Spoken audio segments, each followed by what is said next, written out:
তুমি প্রেমিকার পিছনে ঘোরো, 15 বছর বয়স তোমার, 20 বছর 22 বছরে বাইক লাগবে তোমার। তোমার বাবা বিয়ে করা সত্ত্বেও সে তার যৌবন কাটাতে পারেনি তার বউয়ের সাথে, মানে তোমার মায়ের সাথে, তোমার জামা কাপড়ের ব্যবস্থার জন্য। তুমি বুঝো যুবক, তোমার বাবার বয়স এখন 40, সে তোমার মার কাছে আসলে আর অনুভূতি নেই, তার শক্তি কমে গেছে। তুমি বুঝবা না যুবক, 15 বছর বয়সে তুমি যত উত্তেজিত, তোমার বাবা 30 বছর বয়সে এরকম ছিল, সে আসতে পারেনি। তুমি পড়বা বলে, তোমার স্কুলের ফি লাগবে বলে, that much he loves you.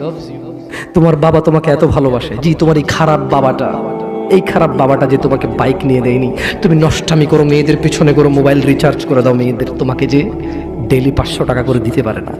এই লোকটা যদি 60 বছর বয়স পায়, তার জীবনের 20টা বছর সে এমন 20টা বছর, যে 20টা বছরে সে হাড় ভাঙা পরিশ্রম করতে পারত, করছে, তোমার মায়ের দেখা সে পায়। এমন মূল্যবান যৌবন 20টা বছর দিয়েছে, 50 বছর বয়সের দেশে আসছে। তুমি বিয়ে করে বউ নিয়ে আলাদা থাকো, তুমি বিয়ে করে শ্বশুর বাড়িতে যাও, তোমার বাবা দেশে তো আসছে, তার যৌবন আর নেই, তার ওই সুখ স্বাচ্ছন্দ্য আর নেই। তোমার যৌবন তৈরি করেছে তার যৌবন দিয়ে। এই মুহূর্তে কোটি টাকা দিলে কি সে যৌবন কিনতে পারবে? তোমাকে তোমার বাবা এত ভালোবাসে, আর আল্লাহ বলছে তোমার এই বাবা, যে বাবা ঘুষ খেয়ে তোমাকে মানুষ করার চেষ্টা করে বিদেশে পড়ালেখা করানোর, যে বাবা এই এলাকার চেয়ারম্যান হতেই হবে, না হলে নয়, এতগুলো মানুষের দায়িত্ব নিচ্ছে, অথচ সে নিজেও জানে দায়িত্ব পালনে সে ব্যর্থ হবে, শুধু তোমাকে R15 কিনে দেওয়ার জন্য, শুধু তোমাকে বিদেশে পড়ানোর জন্য। এত মূল্যবান, এত আদরের বাবা।